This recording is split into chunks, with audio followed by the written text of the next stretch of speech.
bought a 19-pound turkey today for 4 people. I'm going to eat turkey for a week after Thanksgiving.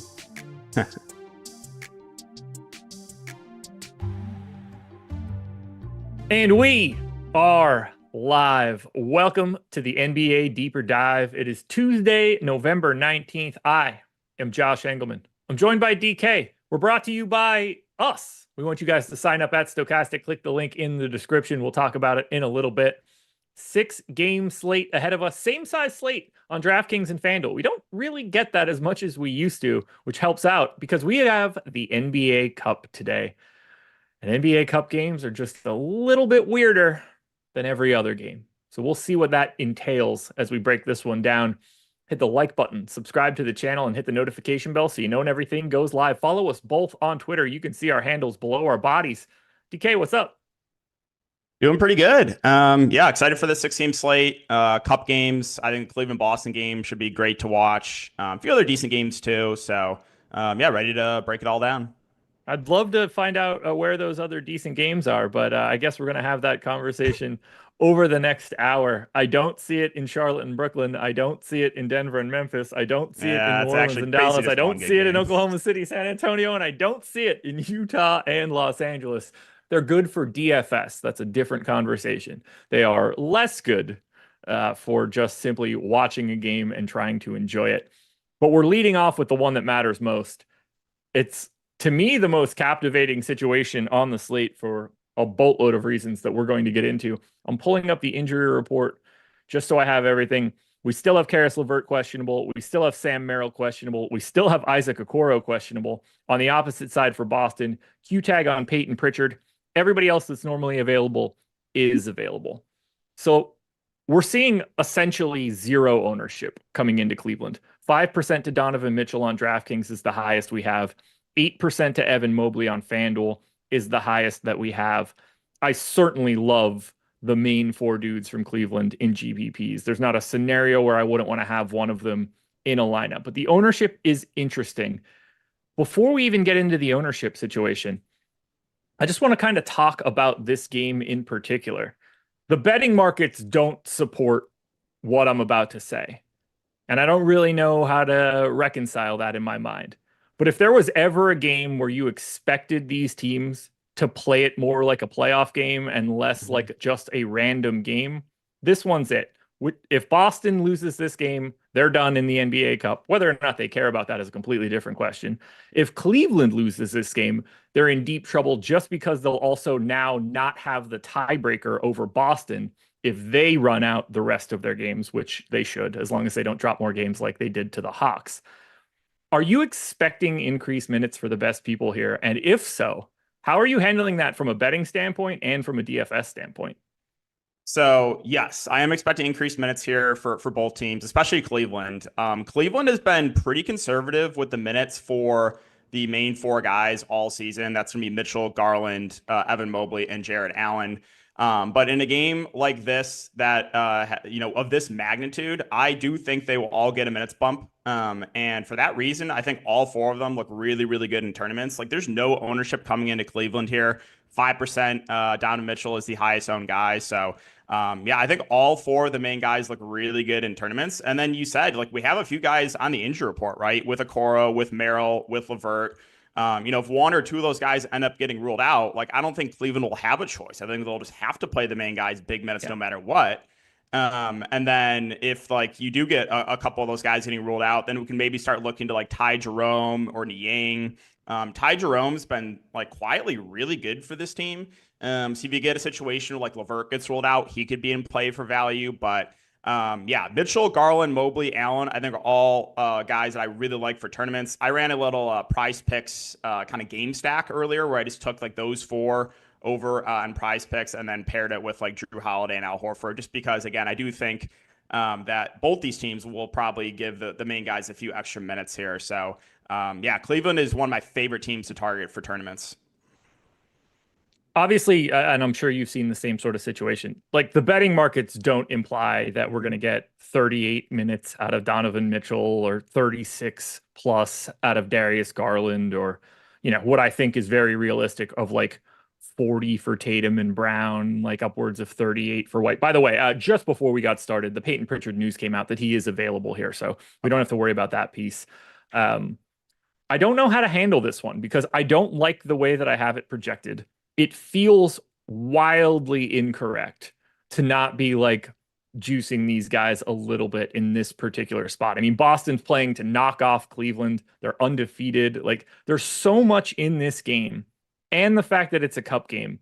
I want to project these guys, like all the main dudes, for like 2 minutes more than I would. But if I do that, I'm clearly projecting them differently than what the consensus is showing. And I find it just really wild to see that like it's not being factored in anywhere. Like, I don't want to project these guys for this increased minutes run. And then I look at everything and it's like, well, I would bet the over on 8 different dudes in every stat category for Boston and Cleveland. Like, in my mind, I know that that's incorrect, but I just don't see the scenario where like these guys play a competitive game and Tatum and Brown are at like 36 minutes and Darius Garland continues to play like 34 and Jared Allen's like at 31 or 32. That just seems so insane to me.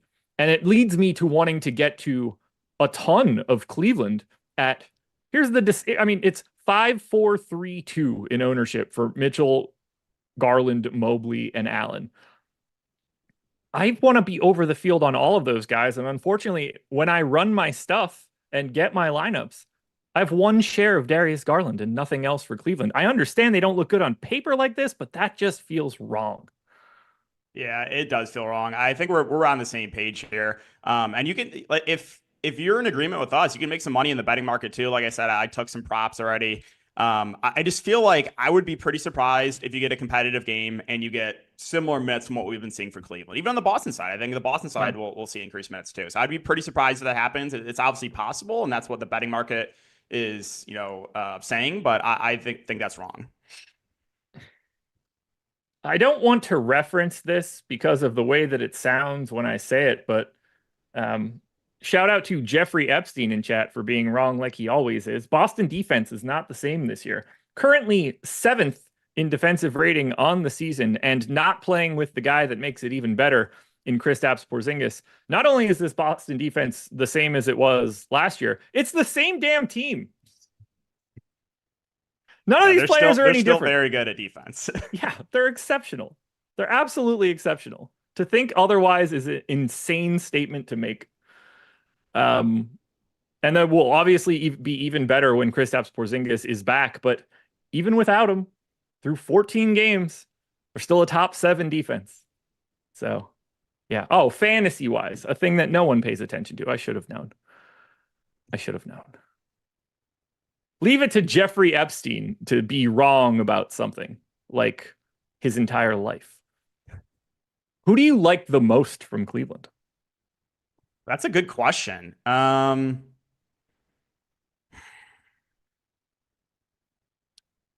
in ownership, it might be one of the front court guys here with Mobley and Allen. But again, they're all so low owned. Like, I don't know if there's one guy that really sticks out, but yeah. I think Jared Allen could get the biggest minutes bump because he's really the guy that's been seeing the least minutes, around 30 or so on average. So yeah, I think you could see 35, 36 here from Jared Allen. So I guess we talked about, the possibility of them seeing a minutes increase. I think Allen would be the guy that could see the biggest minutes increase. I'm with you. I think he has the biggest room to just take a big step, the same way you outlined it. I also would not be surprised in any way if Donovan Mitchell was I'm playing 42 minutes tonight, and it is actually him. I feel like it's one of those two guys is the huge benefactor for this. But before I start my actual process at 6:45 or whatever, I'm pretty confident based on what I'm getting now that I'm going to give everybody from Cleveland everybody that matters at least an extra minute. Now, maybe this gets handled for us and LeVert and Okoro are both out. And then you have they're not going to the dregs of the rest of Cleveland. They're just bumping those guys. I actually don't want that to happen. I would rather play it out like this and make the move on my own than sort of have the entire field get funneled to the exact same thing. When does Cleveland play again? Obviously, they're not like the Miami Heat, who played yesterday and don't play again until Sunday, which makes I saw your tweet on Zero that. sense. Cleveland plays again tomorrow though, so I think Okay. like you could have one, maybe like one of the main guys rest tomorrow. I think that's definitely possible and play them like extended minutes tonight. Not only that, they play at home and it's the Pelicans. Right. So if you're going to let it rip, one, because you want to try to win this game just, for ego purposes, both from beating the defending champs and maintaining your win streak. And two, knowing that the next day you can bury two of these dudes and it probably doesn't matter all that much. Also could potentially give, a little bit of additional rest to those three Q tag guys too, if maybe they're going to be earmarked a bit more for tomorrow. That's pretty interesting to me. Now, it's Yeah. So, interesting that the Cavs can get this back to back. You couldn't slot the Heat into that game and leave the Cavs out of it. but Celtics don't play again until Friday, interesting. and they got the But yeah, Wizards. one thing I do want to keep an eye on is again, if the Cavs do play their starters like huge minutes, then what I might do is like bet the Pelicans tomorrow because I think like the Cavs would there's a decent chance they could rest like one or two of their main guys tomorrow. So that's something I'm gonna keep an eye on. All right. Now the Boston side is getting the ownership. 15 to 20 for Tatum across both sites, around 10 for Brown on both sites, around 10 for White on both sites, 15 for Drew on DraftKings. I have a lot. I'm way over the field on Tatum, Brown, and Holiday. And I think by bumping Cleveland a little bit, I can sort of get a lot of Boston and then get a lot of Cleveland. Do you have anybody from Boston that you just like? Um, I think my favorite play probably would be Drew Holiday at 5.2. Kind of what we talked about with Jared Allen, like of the main Celtics here, they've kind of been the most conservative with Drew Holiday's minutes. So I think with a game like again of this importance that he could see a nice minutes bump here. So 5.2K is a reasonable price point for Drew, getting around 15% ownership. I think he's my preferred option there on Boston, but yeah, obviously I have interest in both Tatum and Brown, sub 20% on both. Brown at 8.1, Tatum at 10.1. I think factoring in ownership and price, I would slightly give the edge there to Jaylen Brown, but not by a wide margin. Derek White's getting a little bit of ownership too. I think for me, I'd rather get to Drew Holiday for a couple $1,000s less. And then you're getting a little bit of love to Al Horford, who I think is a relatively safe play. A little bit tougher to get to him, though, because he's only center eligible. Previous slates, they had him power forward eligibility. So I think Horford's fine. And then Peyton Pritchard is getting like no ownership. He was massive chalk last slate when Drew Holiday was out and was a big letdown. At 1%, I mean, I think he's an okay contrarian option. And then I don't think I'm going to get to like Kada or Hauser. Those are guys that I probably would have considered if Pritchard would have gotten ruled out. So I think they would have just, had to play those guys a little bit more. But with Pritchard in, I think it's mainly the starters and then a little bit interested in Pritchard as a contrarian play. Horford is intriguing to me. The minutes are creeping up. In their last 5 games, he sat one of them on the back-to-back. 26 minutes is the low mark. He played 31, 32, and 32 in the other 3. If Al Horford's going to play, 32 minutes tonight, or potentially maybe they give him even an extra minute or two there because of the gravity of this game, that really changes up what we're talking about for Al Horford, especially at 4,800. So I'm very intrigued by his minutes because if this goes the way that I think he is playing those 32 minutes again if he needs to, and that's a pretty appealing price tag if he's 3,200 or if he's playing 32 minutes. Yep, agree. So yeah, I think Horford and Drew would probably see the biggest, I guess, bump. Or we've already been seeing with Horford, but yeah, I think both those guys stand out as pretty good point per dollar plays. All right, 2 things. Deegs in chat, I'm getting to this before the super chat, said, why did Sohan get changed to a center on DraftKings? I think the more interesting question is, how did you even notice that? True, with him out, it's like that's not something I would look at all. I guess you're probably like in the app or scrolling past him or something more frequently, whereas when I load it, he just never exists in front of my face, but I would have never even known that happened. And then Jeff Williams hit us with the super chat. Jeff, I appreciate you. I know you're here all the time. I have no idea what you mean by your question. What's the numbers we should be looking for in the betting market? I don't know what you mean. Oh, is he talking about like the props for like Cleveland or whatever? Maybe, but yeah, I don't know. I mean, what I'm looking at is simply what my projections say versus what the betting lines are. And when I project guys for like normal minutes, they match the market. And I'm nervous that normal minutes aren't real. And I should be like, a half stat higher on everybody. Yep.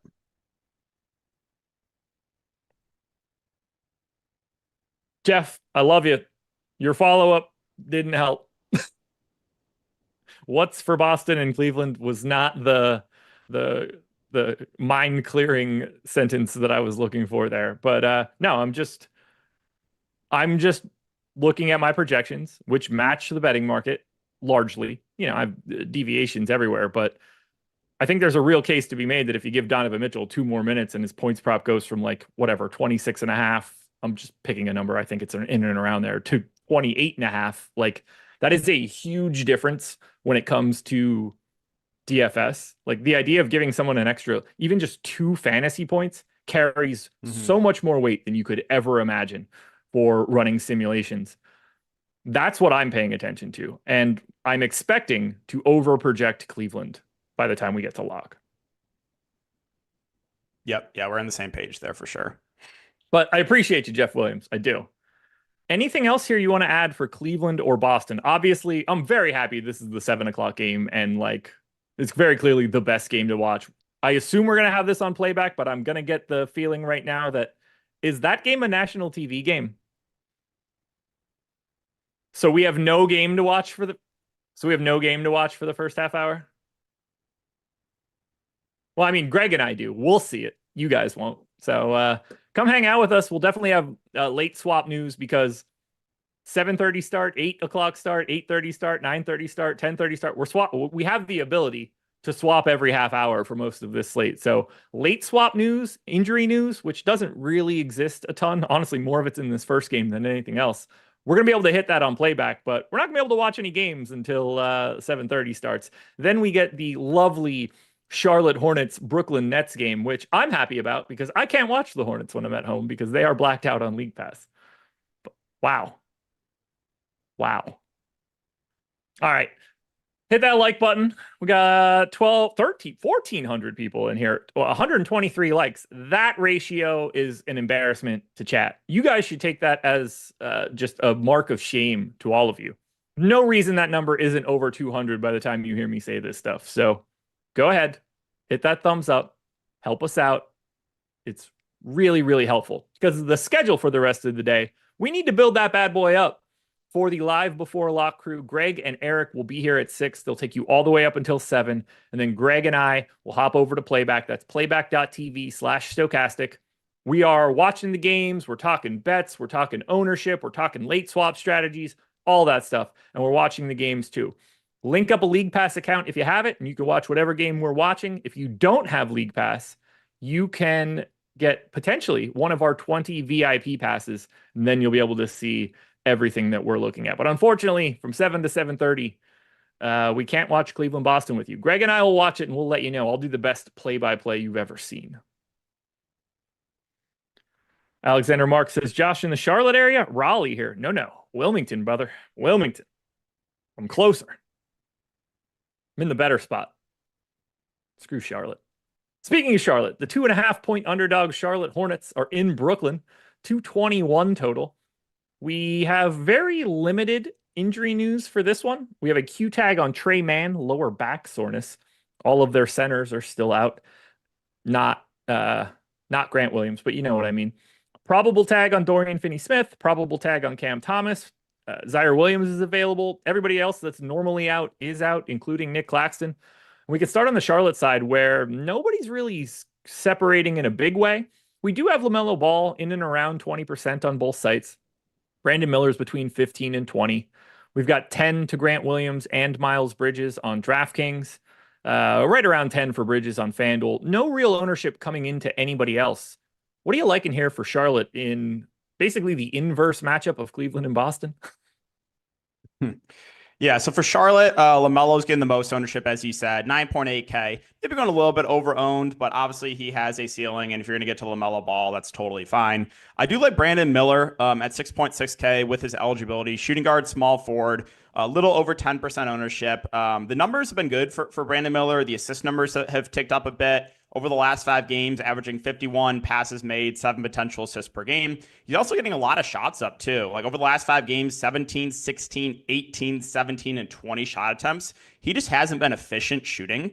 So if you can have like a decent shooting game, the ceiling is there with Brandon Miller because the minutes have been solid for him too. 41, 38, 34, and 35 minutes over the last 4 games. I think you should expect mid-30s minutes from him in a competitive game. So I do like Brandon Miller as a contrarian option. They have been starting Grant Williams at the 5 over the last 3 games. 4.8K. I think he's a solid value option. I think he starts at the 5 once again, especially against Brooklyn, who should start Ben Simmons at the 5. 31, 30, and 35 minutes in those games for Grant Williams. Not an amazing point per minute player, but a 4.8K does stand out as a decent value option. I wanted to ask you about the minutes for Miles Bridges. They've been a little weird. I know we returned from injury the first game and only played 27 minutes, but then that game against Cleveland, he was playing really well and only played 27 minutes. So I don't really know what to do with Miles Bridges. I think he definitely has like 35 minutes in his range of outcomes. You can't project him for that, but in a cup game, like maybe he does see an increase in minutes and at a decreased price point that could stand out as a pretty good play. So like, what are you doing with Miles Bridges minutes? So for Bridges, I have him in for 28 right now. I definitely am with you that there is potential to get up into that like 30, 31, 32 range on a day like today because of the cup. I do kind of wonder how much Charlotte and Brooklyn play for the cup. I can't hear you again. One sec. You're good. So I'll keep talking, but Brooklyn lost their first cup game. Charlotte lost their first cup game. Now Brooklyn is still like technically alive. Oddly enough, they only have a -2 point differential. So that will certainly allow them at least a little bit of wiggle room if they can go ahead and smack Charlotte. Charlotte's probably dead no matter what. Like, even if they did a full run out, they're already at -25. I think that could be problematic. Are you able to hear me, DK?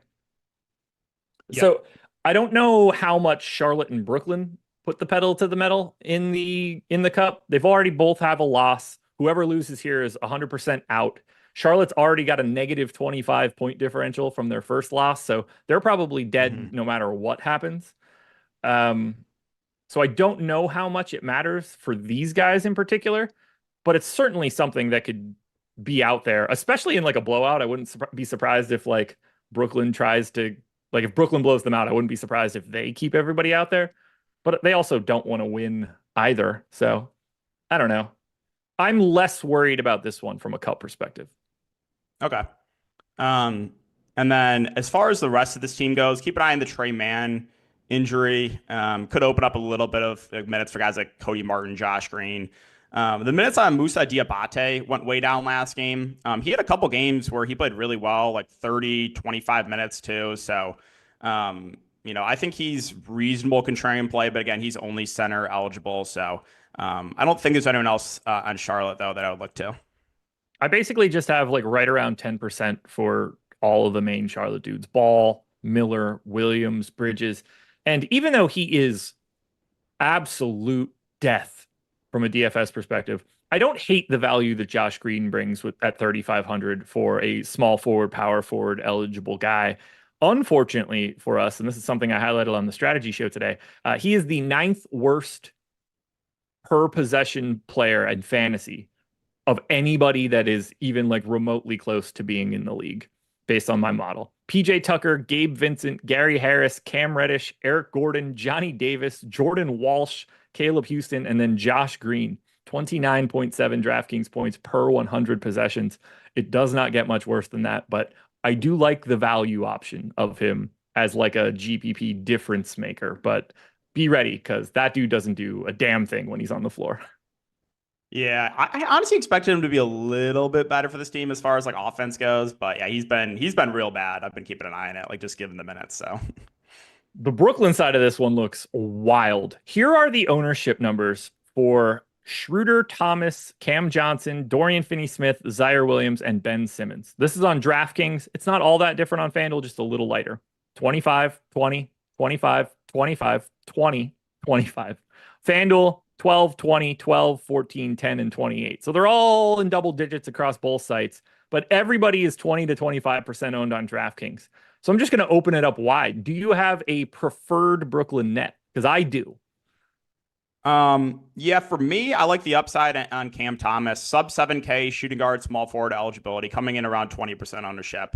It's just that he has that 50 plus fantasy point upside in his range of outcomes, and the price continues to come down on him. So, yeah, for me, I think Cam Thomas is my favorite. What about you?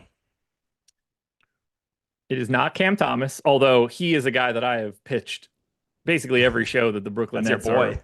It is. I actually don't have him. I'm under the field to Cam Thomas today, so I bet we can guess what kind of game he's about to have.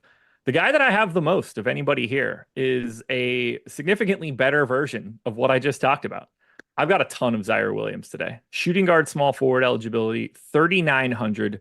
He's got the best positional eligibility that you can get to in terms of salary. I mean, 3,900 certainly works for me. He's playing like in and around 25 minutes every night. Sometimes it depends on who's in or who's out, but last 5 games, obviously with people checkered in and out, 20, 28, 26, 28, and 24. I don't mind that value given that price for a 6-game slate, knowing what we have when somebody like Josh Green is the comp. I like the value that Zaire Williams provides. Yeah, he's at a pretty secure role for this team, so I like that call out. Reasonable price point there too. Nice eligibility. I do find it interesting that he's getting around 20% ownership and Jalen Wilson's like unowned. I think the role for Jalen Wilson is a little bit less secure. His minutes, at times they've kind of trolled his minutes like over the last 5 games, 10, 23, 22, 16, 25 minutes. But Jalen Wilson is, getting some shots up when he's out there. He had 10 shot attempts there against New Orleans. So I think he's like a reasonable contrarian value. But I do agree. I think Zaire Williams, pretty safe play. All righty. And then I do have a little bit more of Schroeder. For the other guys, I'm getting to every one of those guys that are getting ownership from Brooklyn, but it's more scattered. It's a stand on Zaire, a bit over on Schroeder, and then like flirting with the field or a little under on Thomas Johnson, Dorian Finney-Smith, and Ben Simmons. But it's hard to not like Brooklyn. I mean, both of these teams are next level ass on defense. There's going to be opportunity abound, but both of these teams could just miss every shot that they take. For sure. Yeah, it's probably going to be an ugly game. But one other thing to mention, too, is with Claxton out, obviously they've been playing like a lot of small ball. The rebound chances have gone up in some of these wings, like Dorian Finney-Smith and Zaire Williams. The rebound chances have gone up a bit on them. So raises the floor a little bit on those value plays. But yeah, Brooklyn, a lot of these guys stand out as pretty solid plays. I think like any of the main rotation players look good. All righty. Denver and Memphis. This one looks a little bit different than when I started the day. We got the news right after injury reports dropped. Nikola Jokic out still for what I'm assuming is still the birth of his child. So we don't have Nikola Jokic, who was my number one contender when I started the day, when we ripped out the highest potential guy like that and completely changed the slate. So now we've got close to 30% ownership for Jamal Murray on DraftKings, 40 on FanDuel. Dario Saric is 30% owned on DraftKings, where he's a $4,700 center, and he's 5% owned on FanDuel, where he's a $5,900 power forward center. Meanwhile, we've got Russell Westbrook getting 20% ownership on FanDuel, 10 on DraftKings. We've got 15% ownership coming into Julian Strother on DraftKings, basically unowned on FanDuel. It's a very different equation across both sites. How are you paying attention to Denver here with no Jokic again? Yeah, so no Nikola Jokic. I think the two standout plays would be Jamal Murray and Dario Saric. They are getting the most ownership. But Jamal Murray in the 2 games without Jokic, averaging 60.5 passes made and 18 potential assists per game. Obviously, he's had a lot more usage as well. So Jamal Murray, even though the prices come up a bit, still stands out as one of the better point per dollar plays in the slate. And then you got Dario Saric, who's had a very secure role in the 2 games so far without Jokic, 34 and 32 minutes. He's been stuffed in the stat sheet. The rebounding numbers have been really good. Potential assist numbers have been solid for Saric as well. Like he's averaging 9.5 potential assists in those games. So I think those 2 guys are your 2 easiest guys to get to. But then there's definitely more to like Michael Porter Jr. coming in sub 5% ownership. I think is a pretty interesting contrarian play. Now, he got benched in the most recent game for Julian Strawther because he was really struggling, but obviously you can't expect that to happen again. Yeah. Normally, you're probably getting high 30s minutes from Michael Porter Jr., so I do like him as a contrarian play. DeAndre Jordan did play the backup 5 last game, but I think that was more of a matchup thing. Zach Edey is out on the opposite side, so I would not be surprised if Jordan DNPs. Maybe they'll go back to Najee, or maybe they just go small ball. Like I think it's definitely possible that Denver could play some more small ball here with Zach Edey out. So guys like Westbrook, Strawther, Brown, they could just play a little bit more if Denver decides to go that route. Strawther, 3.6K. Again, he had a big game last time. He got extended minutes because Michael Porter Jr. got benched, but he has 25 plus minutes definitely in his range of outcomes. Russell Westbrook at 5.5 gets a nice usage bump without Jokic. Minutes have not been amazing, but you could definitely see him pick up a couple extra minutes here. So there's a good amount to like here from Denver. Peyton Watson continues to start. He's 5.6K. He's not getting a ton of love. I think he's playable, but doesn't really stand out.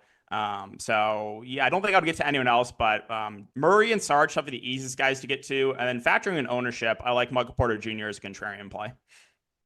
Just one note for this game. Both teams are 0-1 in the cup, so loser is out.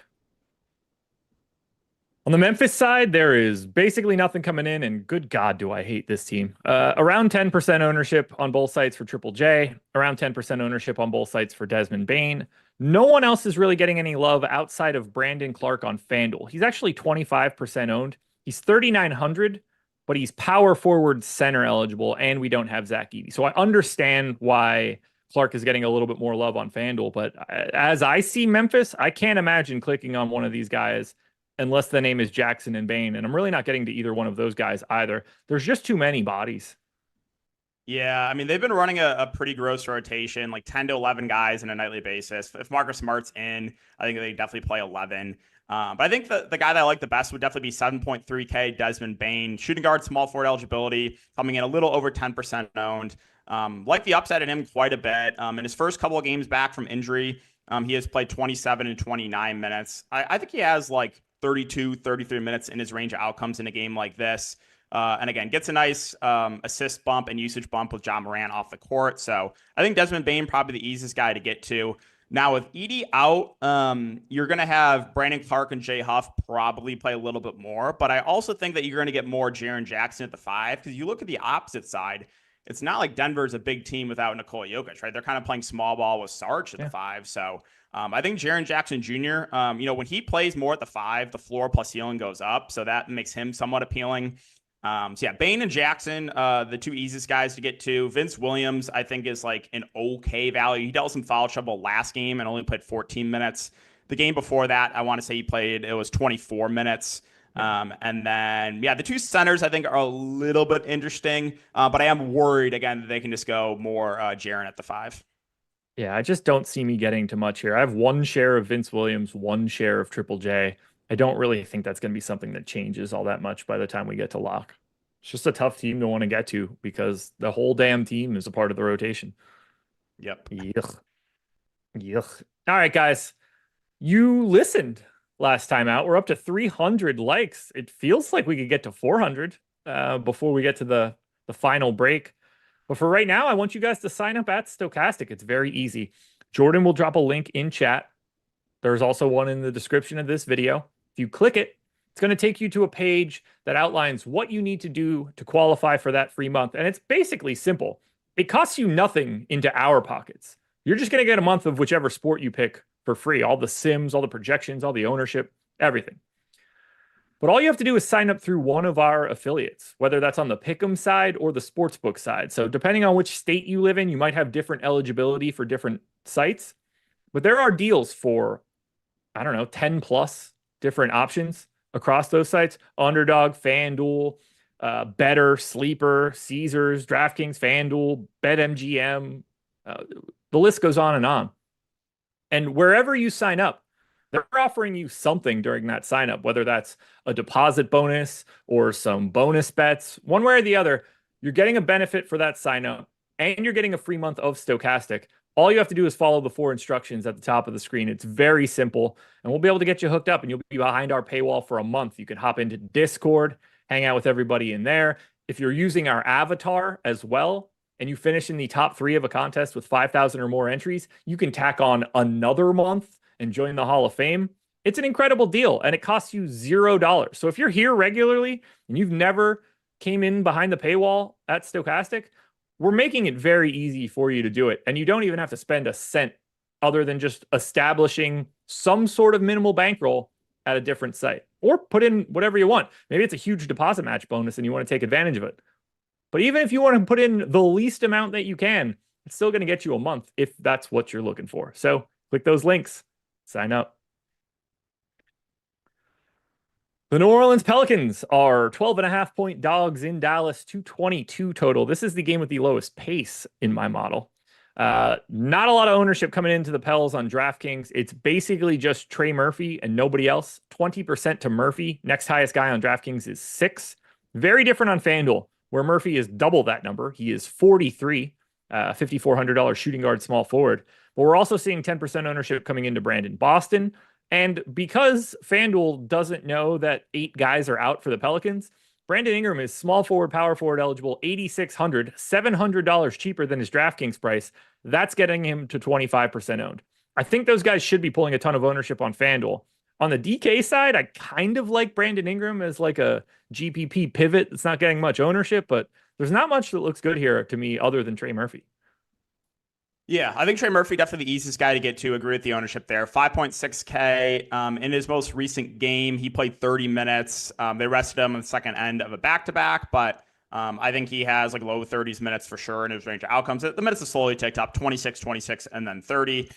This team is just very, very depleted. So if they're going to keep this game competitive, you're probably going to need a pretty big game from Ingram and from Trey Murphy. So yeah, Murphy, the easiest guy to get to. I like the upside in Brandon Ingram. The assist numbers and usage have been really high with all these guys out. So if you think the Pelicans can keep it competitive, Ingram at around 5%, I think makes her a pretty good contrarian play. But with Trey Murphy back, it's a little bit tougher to get to kind of some of these secondary guys. Like Brandon Boston's playing big minutes, but his price is now up to almost 7K. A little bit tough to get to him. Noel played a lot last game. He played 30 plus minutes off the bench, but I think those minutes will go down with Trey Murphy back. Misi at 5K. The rebounding numbers have been really good from him over the last 5 games, but pretty high opportunity cost because he's the only center eligible. And then again, guys like Green and JRE, they would be more in play for me if Trey Murphy was out. But Trey Murphy in, again, it's kind of tougher to get to these kind of secondary pieces. So I think it's mainly just Murphy and Ingram that I have interest in. I couldn't agree more. The only 2 guys that I got from the Pelicans are Trey Murphy, right around the field, and I got 1 share of Brandon Ingram, and I can handle that. I don't really see much. They've established these 9 guys like as their rotation now over this past week or 2. So there are no more like pricing benefits left right for the Pelicans. All of that's been squeezed out. So these guys are just largely shitty basketball players that are all priced as they should be. And we're seeing it come out with just really poor value. Not to mention, not a very great game total, not a great pace. Like the game environment too is up against them. So I think that's the reason we're not seeing much love for them on the DK side. That FanDuel pricing in particular on Brandon Ingram is just broken. I can understand why he's getting a bit more love there, but the DK side stuff. And then we get to Dallas. And I guess this is one of the big potential pivot points. Luka was present at shoot around, whatever the hell that means, but he is questionable tonight with that right knee contusion. Everybody else that's normally available is. There's no ownership here to anybody that you would be excited to get to outside of Derek Lively, who's 20% owned on both sites. I understand that. Clay is 10 on both sites. Daniel Gafford is 20 on FanDuel at 5,100. I'm not entirely sure I see why. But we got to start with Luka. If he's in, how do you feel? Yeah, if Luka's in, I do think he will play. As you said, he went through shoot around. I don't think there's like a standout play here. I think Luka would be a little bit interesting at just over 5% ownership, 11.2K, 6-game slate. We know the ceiling that he has. So, assuming he's in, I kind of like him as a contrarian play. But yeah, Kyrie's like priced up from when Luka missed that one game. So assuming Luka's in, it's really hard to go there. PJ Washington for whatever, went for 27 points and 17 rebounds for no reason last game. I saw that stat line. I'm like, what on earth was that? Clear outlier there from PJ Washington. So he's not getting really any ownership, and I agree with it. I think that the two guys that are the easiest to get to would be the two centers, Lively and Gafford. Lively right now on DraftKings about double the ownership of Gafford. He is a little bit cheaper and has been starting, so I do think it's easier to get to Lively. But on DraftKings, I think Gafford's a reasonable contrarian play. Dallas has shown all year that kind of will ride the hot hand. Normally, it's been a little bit more run for Lively, but we've seen Lively get in foul trouble before, and if he does, Gafford could get extended. So I kind of like him as a contrarian option. But yeah, outside of the two centers and Luka, I don't think there's anyone else I'm looking to. If Luka sits, then that changes everything. Then Kyrie becomes a really good play. You'd most likely get Quentin Grimes in the starting lineup. He started last game, played around 20 minutes, and you saw a minutes bump from Hardy. But as I said, I do think that Luka will play. So I think it's just Luka and the two centers right now.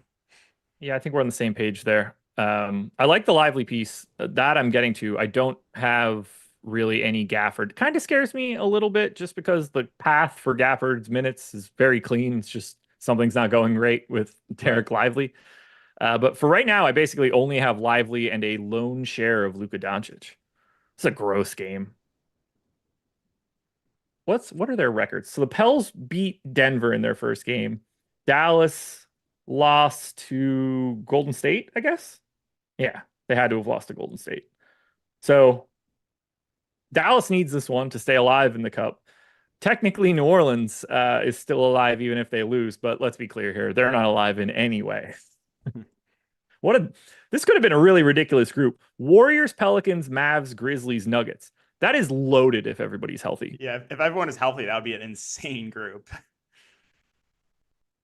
That's just nuts. Meanwhile, Pistons, Bucks, Heat, Pacers, Raptors is not all that great. All right, so that's Dallas. Let's go to OKC and San Antonio. Thunder are 9.5-point favorites in San Antonio, 222 total. We are not getting the game that we wanted to get here. No Victor Wembanyama for San Antonio. Devin Vassell is questionable for this one. And then for the Thunder, all the guys that have been out are out, but we also don't have Isaiah Joe. We're getting 15 to 20% ownership on Shea. We're getting 15 to 20% ownership on Dort.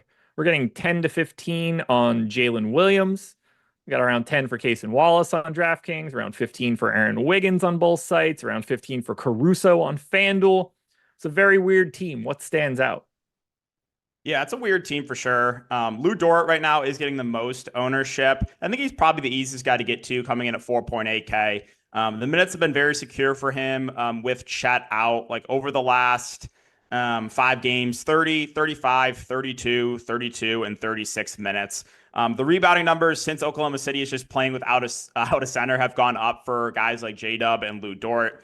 In the 4 games without Chet, J-Dub is averaging 12 rebound chances per game. Lou Dort, 11.3. So it raises the floor slightly with those guys. SGA at 10.6K coming in a little over 10% ownership, I think stands out as a pretty good contrarian. Spend up, good spot here against the Spurs in a competitive game. You probably are getting, high 30s minutes from SGA. So I like the upside on him. Case and Wallace, my expectation is that he's going to move into the starting lineup with Isaiah Joe out. He has not shot the ball too well, but he's coming in at a reasonable price point there at 3.8. You got Caruso at 4K, who's been playing around 20 minutes off the bench, getting very little ownership. I think he's another interesting contrarian option. J-Dub, it's tougher to get to him because he's only center eligible, which is pretty stupid. But he obviously gets a usage bump too. His numbers, again, the usage has gone up for him. Ousmane Dieng was basically out of the rotation last game. Want to mention that, only played 2 minutes. Kenrich Williams is basically the flat min price. Like, I guess he's an okay value option, but I think you can do better. Like, the minute ceiling is not there for him. He's probably capped at like 15 to 20 minutes. Easiest guy to get to probably would be Dort, but I like the upside in SGA a good amount. And then like Case and Wallace, Alex Caruso, Kenrich Williams are all reasonable values. Yeah, Dort is the guy that I'm getting to most here, right around the field. I got a couple shares of everyone's favorite center-only play, Jalen Williams. I didn't get to any Shea, which is kind of not what I want to do, but it just appears that I'm taking a stand on different pay-up options. I have 30 to 40% of Jason Tatum. I also have 2 more guys that we haven't talked about yet on the Lakers in LeBron James and AD. So they seem to be taking the priority over Luka and Shea at this point. We'll see what that ends up being, but I mean, you can't play as much as I would love to play all five of the pay up options. That's not going to shake out. Someone's going to end up getting a haircut. But right now, that's Shea for me. But that does scare me here against San Antonio with no Wemby. Boy, weird stuff. Weird stuff. And then we get to San Antonio. It's really wild to think that Victor Wembanyama can be out for a game, and it doesn't really create all that much interesting stuff. Now, on FanDuel, that's a slightly different story. The highest owned guy on DraftKings for San Antonio is 13% to Zach Collins and 10% to Charles Bassey. No one else is above 10%. FanDuel's slightly different. Julian Champagnie is $200 cheaper than he is on DraftKings. He's projected for 20% ownership. And then Zach Collins has the power forward eligibility along with center. So he's 33% owned on FanDuel, which I think makes a lot of sense. Really increases his flexibility. But on the DK side, man, I'm going to be very surprised if I have a bunch here. I've got 2 shares of Castle, a solitary share of Zach Collins, and for some strange reason, I'm actually getting 3 shares of Charles Bassey, which there's only one way that ends for me, and it's probably not good. Might not get away from it. 3,400 is decent value, but do you see anything on San Antonio that stands out? I think Zach Collins would probably be the guy for me. So in their most recent game without Wembanyama, he started at the 5, played 26 minutes, did lose a little bit there in the blowout. He also led the team in usage with a 31% usage rate. So I think Zach Collins, probably the easiest guy to get to. Pretty good point per minute player. Again, I think in a competitive game, you're probably seeing high 20s minutes from him. So I like the upside there on Zach Collins. Devin Vassell was again, midday add to the injury report, questionable. It's that same knee that he had surgery on. I kind of lean towards he's out, which could open up some stuff. If Devin Vassell does play, I think it'd be a pretty good contrarian play. If he misses, then kind of everyone benefits slightly, like Champagnie and Castle and Keldon Johnson and guys like that. I'm glad you brought up Bassey because I was going to mention that. I saw earlier in the day, it was actually Mamukelashvili getting a lot more ownership than Bassey, and that has flipped. So last game, it was actually Bassey that played the backup 5 to Zach Collins. And then you saw just a little bit of Mamukelashvili in the first half. He played 5 first half minutes. Now, I kind of liked Mamukelashvili as a contrarian play last slate and got bailed out because he actually played the entire fourth quarter in a blowout and got there. But now that the ownership has flipped, I still think Bassey's an okay play, but Mamukelashvili was kind of playing the backup 5 before that, and then it swapped last game. Let me see. Looking at the rest of the Spurs, I don't know if there's anything else here. Chris Paul 6.2. I guess he's reasonable, but Collins definitely the first guy I'm looking to, and then assuming Bassey gets the backup 5 run again, I think he's a reasonable value play. I assume if Vassell is out, we just get like some sort of chunk of Blake Wesley and Malachi Branham, like basically filling most of those minutes. So I don't think that if Vassell is out, we're really going to see much of an impact here on anybody. 6,200 Chris Paul is the most expensive Spur today. Feels like that's probably not a good thing if that's your team, if Chris Paul is your most expensive player on a given day. Yeah, that's probably not great. No. Yeah, there's not really a lot to like here for San Antonio. It's crazy. When you remove the hub of everything, the 30+% usage dude that anchors everything that you do, massive rebounder, and it just doesn't create any sort of new value. It's wild. Other than Collins having that FanDuel power forward eligibility. It is kind of weird. Like it feels like I should like more from San Antonio, but I don't. I don't know. I think the problem is probably the fact that they're playing a team that is really good, even missing a lot of their rotation. Like, they're still a lockdown defense. They're terrifying, man. They're just getting it done right now. Man, when Hartenstein comes back, you think the defense looks good at any other point? It is going to it's going to get a lot better. Yeah, it's going to be great. So that's what we've got for OKC and San Antonio. 1 game left to go. Don't be afraid to hit that like button one last time. It seems very apparent we're going to be north of 400 on this next run. We have 2,100 people in the door. Greg and Eric coming up next, live before lock, playback at 7 p.m. But first, we need to talk about the Utah Jazz being 10.5-point dogs in Los Angeles, taking on the Lakers, 235.5 total, tied with Cleveland and Boston at the top of everything. Utah, not really much to say here. Colin Sexton's available. Walker Kessler's been out for a little bit, still out today. Taylor Hendricks obviously not coming back. Can't play on one leg. 15% ownership coming into Markkanen. 20 to John Collins on DraftKings, around 10 on FanDuel, 30 to Jordan Clarkson on DraftKings, around 10 on FanDuel. Also, Keontae George, Colin Sexton, and Filipowski are all about 10 on FanDuel. Does anything stand out to you? Got you from Utah? Because they are starting to look like a different rotation. Now they're playing Jordan Clarkson and Colin Sexton alongside of each other for bigger chunks of time. They've really consolidated now and are bumping up the minutes. Does that make these guys more appealing to you? Yeah, it does. Like I said, the rotation has been a little bit different. I wanted to mention in their most recent game, in the second half, they actually started Collier over Keontae George. But then Keontae George proceeded to play like the last 18 minutes or so of the second half. So it didn't really affect Keontae George. But I did want to mention that John Collins is coming in a little around 20% ownership. He's played pretty well since moving in the starting lineup for Walker Kessler. Pretty good point per minute player. Rebounding numbers gone up a bit. So, yeah, I like John Collins there in the mid-range. Lauri Markkanen, I also think, is going a little bit overlooked. 7K. The minutes have ticked up for him over the last couple games. So, I like the front court guys there with Collins and Markkanen. Now, one thing that kind of stood out to me here for ownership was the gap between Jordan Clarkson and Colin Sexton. Jordan Clarkson coming in over 30%. Colin Sexton only 5%. Now, Sexton did deal some foul trouble last game and only played 20 minutes. The previous games, though, 29, 31, 31, and 29 minutes. So if you're going to give Colin Sexton a fraction of the ownership of Jordan Clarkson, well, I think they'll play similar minutes. I think Sexton's a really good pivot off of Clarkson in tournaments.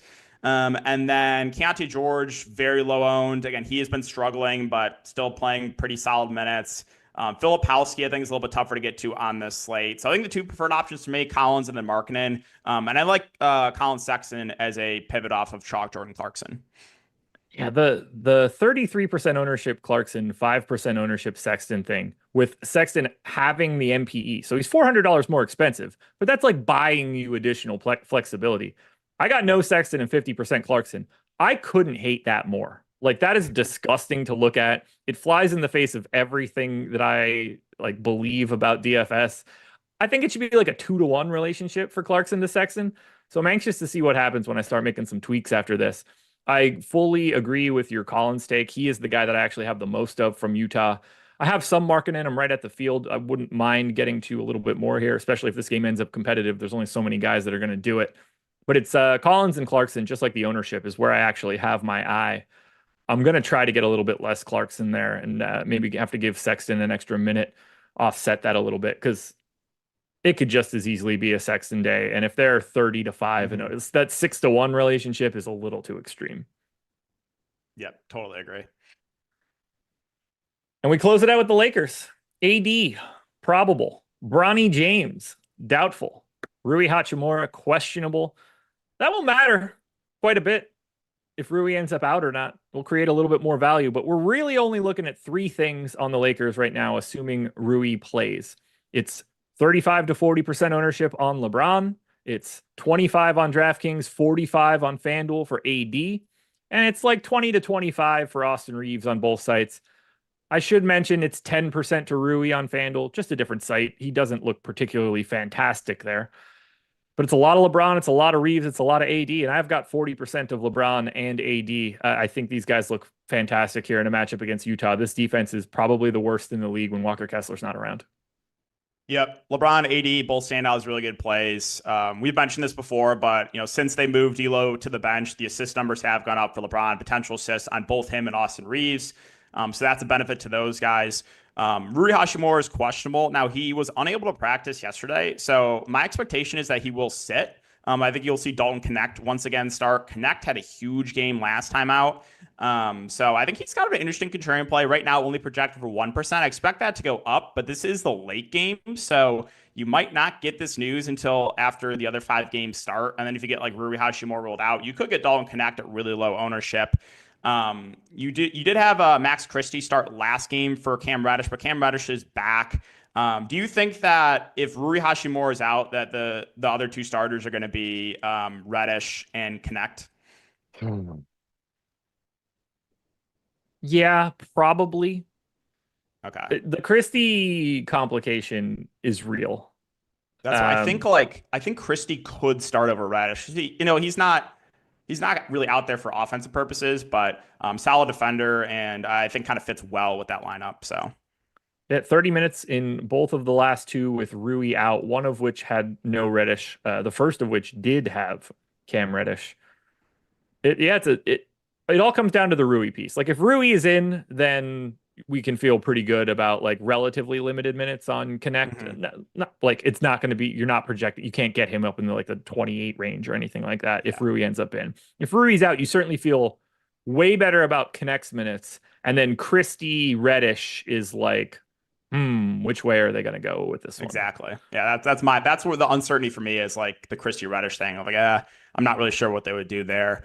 But yeah, the only other guy getting some ownership again is Austin Reeves, coming in around 15% ownership. Stands as a pretty good play just because, again, the Jazz defense is so bad. So LeBron, AD, Reeves, all good plays. And then if Rui Hachimura gets rolled out, I do like Dalton Connect as a value option. Josh Gillum, I don't think it matters that Connect can't defend. One, it's Utah on the opposite side, so probably not the biggest barrier for them. They're still not a very good offense. And two, I mean, you can cover up that problem with starting big like they are now with like Reeves as the nominal point guard, AD, LeBron out there. At least Dalton Connect is bringing one real skill in his shooting. So I think he'll help out a little bit there. I don't think they're worried about his defense in this spot. And that's the Lakers. What do you think of this slate overall? I like the start times. I want the options for swaps. I'm happy that we have the same slates. The Utah Lakers game being 10:30 is kind of a bummer. I want no part of having to be around for that if that Rui news comes out at 10 o'clock, but I like this slate for a cup day. Yeah, originally, like early in the day, I didn't like it. Then we started getting some news. I'm like, okay, I kind of like this slate. I do like that. Again, it's like you have the late swap ability. A lot of the main slates that we've had recently have been like, only an hour or so. And then like that's it. Then you have like a late slate. So I like that we kind of have a normal traditional slate with games kind of all night and some late swap, abilities that you can use to your advantage. So yeah, I think it's shaping up to be a pretty good tournament slate. Well, we've reached the end of the line, 5:59 and 30 seconds. We basically hit our time mark perfectly, and we got up to 444 likes. 56 of you need to do that. Hit that thumbs up. Get it up to 500 for the Live Before Lock crew who are coming in now. But first, DK, tell the people where to find you. Yeah, you guys can find me on YouTube. That's me, DK DFS, or on Twitter, DK__DFS, doing prop content and DFS stuff too. There we go, everybody. Live Before Lock coming up next. Greg and Eric taking you all the way up until 7 p.m. Have fun. We'll see you on Playback.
Oh God, I get to update all this beautiful stuff right off the bat. Doesn't even matter that I'm running Sims right now. Nope, your Sims are useless. You should wait and let everything take its course. I have it updated already though on my end. I've got that is true. That is true. Everything has to be updated very shortly. So hey guys, welcome to NBA Live Before Lock, where as is custom, news breaks as soon as the deep dive ends. And it gives Eric and I some talking points to open up the show, because what happened? Deep dive ends. We exchanged some pleasantries with Josh and DK in the layover, and then we find out that there's no Isaac Okoro tonight, there's no Karis LeVert tonight, and that is going to change some of the players we're going to be looking to roster from the Cleveland Cavaliers. So do us a favor, guys, like the video, subscribe to the YouTube channel. Eric, what's happening today? Oh, hello, everyone. Ready to rock, ready to roll. There's some news that needs to get updated and accounted for here in The Sims. You were running Sims. That was foolish of you. We should do this in about 10 minutes. We'll be able to talk a little bit more in depth, but I got everything updated on my end here already for what we're looking at.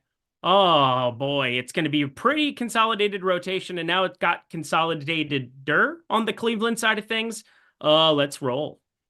Yeah, so we're going to be talking about that right off the gate here. And, you know, on most slates, it's not to say Karis LeVert being out would be insignificant, but considering today's slate, where it's a little bit smaller, there's 6 games, we don't have a crazy influx of value as of right now, subject to change because there's still other players who are questionable on the slate as well. So most notably, Luka's questionable, Eric. We've also got so Karis LeVert has been ruled out. Rui Hachimura is questionable. Devin Vassell is questionable. Marcus Smart is questionable. Trey Mann is questionable. And so, you know, there are other pieces, especially if Luka was to be ruled out, that could really change the overall outlook of the slate. But we are going to be starting with yours because we have that Cleveland Cavaliers news by talking about that. So if you guys have any questions for us in Discord, hit me up. I'm on the lookout for any questions from subs that we have. But what's your immediate reaction to no Okoro and no Karis LeVert today? Craig Porter Jr. season, potentially. This is kind of an interesting one. He's a flat 3K. Craig Porter Jr. is. Ty Jerome is 4,200 and been playing awesome. I just don't know if Ty Jerome can play the 3 or do anything alongside Garland and Mitchell. I think what it really does is it just like shores up what's already a pretty shored up rotation. I think Garland and Donovan Mitchell already looked awesome for tournaments going up against Boston here. I know that's not generally what we would say, but yeah, they're dogs here in this spot already. I don't think there's like an influx of value pending. I mean, the starting lineup could out ridiculous, but we have no Dean Wade. We have no Isaac Okoro. I think George Niang probably steps into more minutes. At 4,400 on DK, he's not going to be showing up for me as much. I didn't look at his tag on FanDuel. I'm not playing FanDuel today, but I do think the main 4 guys plus whomever they end up starting, I think Sam Merrill probably gets the start at 3,200, and I'm sure we can have that conversation as well. I'm just not sure Sam Merrill as chalk is like the way I want to be rolling this one out. If that's, I just don't see how they play him at the 3, which is kind of my main thing here. What are you kind of thinking here from the start? Yeah, so I want to see a couple things. Most notably, I want to see what our ownership is going to look like on some of these guys, because if we were to find out that there's like 70% ownership or something going to one of these value pieces, then maybe I would feel a little bit differently about how inclined I am to roster somebody who maybe isn't the best fantasy producer and would potentially be crazy popular or something like that. But if we start to look at Cleveland, and then also there's a couple of other things to consider here as well, Eric. First of all, it's an NBA Cup game. That is something that has mattered a little bit more to these teams. We've seen over the course of the first few games this year and dating back to last year, on average, players are playing half a minute more per game of the guys who actually play meaningful minutes, which I think we measured as 28 or more minutes. But then on top of that, too, I think we have to factor in that Cleveland and Boston have arguably been the two best teams. Well, actually, I don't even think it's arguably. These are the two best teams in the Eastern Conference and two of the three best teams in all of the NBA, in my opinion. The other team you'd add to the mix right now is OKC from the Western Conference. But you've got two of the best teams in the NBA playing each other. It seems like if all health was to work out, they are on a collision course to meet each other in the playoffs. And that is also something that I think is going to raise the intensity level of this game a little bit. And as a result, I think we see really heavy minutes from the starters, Eric.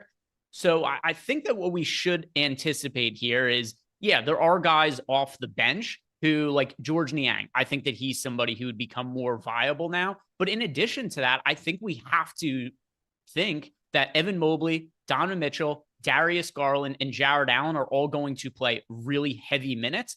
And I assume it's George Niang who moves into the starting lineup as well today, but I'm not totally sure on that, just because we saw him start the other day. It went pretty well from a fantasy perspective, but I don't know if that's the matchup they want to go with for the Boston Celtics. That's why I want to see the starting lineup before really having any determinations, as well as some of the ownership updates. I was going to say, I would actually put him as the last guy of the three that I would predict to start. I think Sam Merrill is probably like 45-50% to start. I think Ty Jerome is probably like 30% to start. I'd put George Niang at around 20% purely because of defensive problems for George Niang. He's always been, going back to his Iowa State days, a problem on the defensive end of the floor. He had one season in 2021 that was okay, but outside of that, he's been like a bottom 20th percentile defender by just about every metric, looking at dunks and threes and things of that likening. Obviously, Isaac Okoro is going to be missed for this matchup. Karis LeVert is really going to be missed for this matchup, but I think Sam Merrill probably the next best defender. Ty Jerome played some defense once upon a time at Virginia, but Virginia, that was kind of their calling card, but I don't think we really see him outside of his normal role.